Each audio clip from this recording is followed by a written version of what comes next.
السلام علیکم ورحمۃ اللہ وبرکاتہ۔ میں ہوں آپ کا دوست فدا حسین قاسمی۔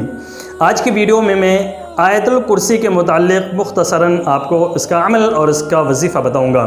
تمام کتابوں کی سردار قرآن کریم ہے۔ قرآن کریم کی تمام صورتوں کی سردار سورہ بقرہ ہے، اور قرآن کریم کی تمام آیتوں کی سردار وہ آیت الکرسی ہے۔ اور آیت الکرسی سورہ بقرہ کی آیت نمبر 255 اور تیسرے پارے کے پہلے صفحے پر موجود ہے۔ یہ وہ آیت ہے جس کے اندر اللہ تبارک و تعالیٰ کی کبریائی، ان کی بڑائی بہت ہی بہتر اور بہت ہی عمدہ انداز میں بیان کی گئی ہے۔ اللہ تبارک و تعالیٰ نے خود اس آیت کے اندر اپنی کبریائی اور بڑائی کا اعلان کیا ہے، اور اس کے اندر اس طریقے سے بڑائی کا اعلان کیا ہے جو دوسری آیتوں کے اندر کہیں بھی ہمیں نہیں ملتا ہے۔ آیت الکرسی کا ایک بہت ہی مختصر عمل ہے جو ہم اور آپ بہت آسانی کے ساتھ کر سکتے ہیں۔ سنن کبریٰ اور نسائی شریف حدیث کی دو مشہور کتابیں ہیں، اس کے اندر روایت ہے حضرت ابو امامہ رضی اللہ عنہ سے، انہوں نے فرمایا کہ نبی کریم صلی اللہ علیہ وسلم نے ارشاد فرمایا کہ جو شخص ہر فرض نماز کے بعد آیت الکرسی پڑھے تو اس کے اور جنت کے درمیان صرف اور صرف اس کی موت کا فاصلہ ہے، اس کی موت ہی اس کی رکاوٹ ہے۔ مطلب یہ ہے حدیث پاک کا کہ وہ شخص جیسے ہی اس کی موت آئے گی ویسے ہی اس کو جنت کے اندر داخلہ مل جائے گا، جنت کے اندر وہ داخل ہو جائے گا اور جنت کی نعمتیں اس کو ملنے لگ جائے گی۔ اتنی بڑی فضیلت، اتنا بڑا اجر، عمل بالکل مختصر سا ہے دوستو۔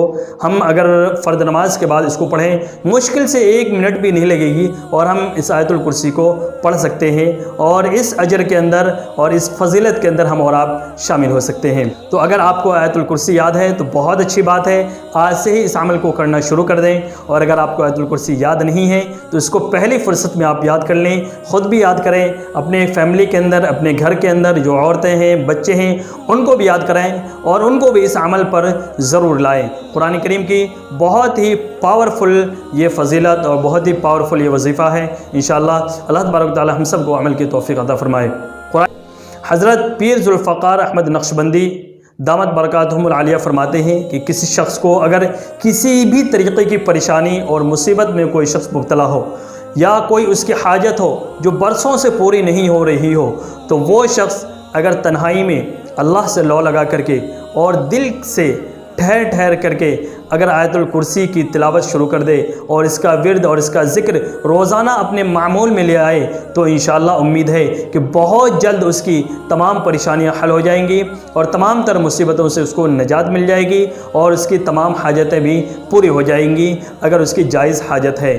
ناجائز کام کے لیے اگر آپ کوئی بھی عمل کریں گے، قرآن و حدیث کے اندر جو بھی عمل ہے، تو اس عمل سے آپ کو کبھی فائدہ نہیں ہوگا، الٹا اس کا آپ کو نقصان بھی بھگتنا پڑ سکتا ہے۔ اس لیے ہم اور آپ اس کو جائز جگہ پر استعمال کریں، اور آج سے ہی اس وظیفے کو ضرور آپ حضرات شروع کر دیں۔ امید ہے آپ کو آج کی ویڈیو بہت پسند آئی ہوگی۔ اگر ویڈیو پسند آئی ہے تو اس کو لائک کر دیں، شیئر کر دیں۔ میں اگلی ویڈیو میں آپ حضرات سے ملاقات کرتا ہوں، تب تک آپ مجھے بھی اپنی دعاؤں میں یاد رکھیں۔ السلام علیکم ورحمۃ اللہ وبرکاتہ۔